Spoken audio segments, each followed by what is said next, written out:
Hey everyone, welcome back to our Automotive DIY channel. Today, we're going to be talking about a crucial component in many modern vehicles, the turbocharger. Turbos are great for boosting engine power and efficiency, but they can also be prone to some common issues. We'll go over the top 5 signs that your turbo may be failing, and what you can do about it. Let's get started. What is a turbocharger?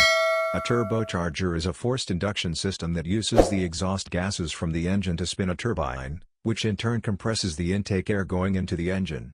This allows the engine to produce more power from a smaller displacement. Turbos are very common in both gasoline and diesel vehicles. Excessive turbo lag. Turbo lag refers to the delay between when you press the accelerator and when the turbo spools up to deliver the extra boost. If this lag becomes more pronounced, it could indicate a problem with the turbo. Reduced engine power. If you notice a significant drop in engine performance, especially at high RPMs, it could mean your turbo is not functioning at full capacity. Unusual turbo noises. The turbo should operate relatively quietly. If you hear any unusual whistling, whining, or grinding noises, it may be a sign of an internal issue. Smoke from the exhaust. Excessive smoke, especially blue or black smoke, coming from the exhaust can indicate worn turbo seals or bearings. Oil leaks. Turbochargers rely on engine oil for lubrication.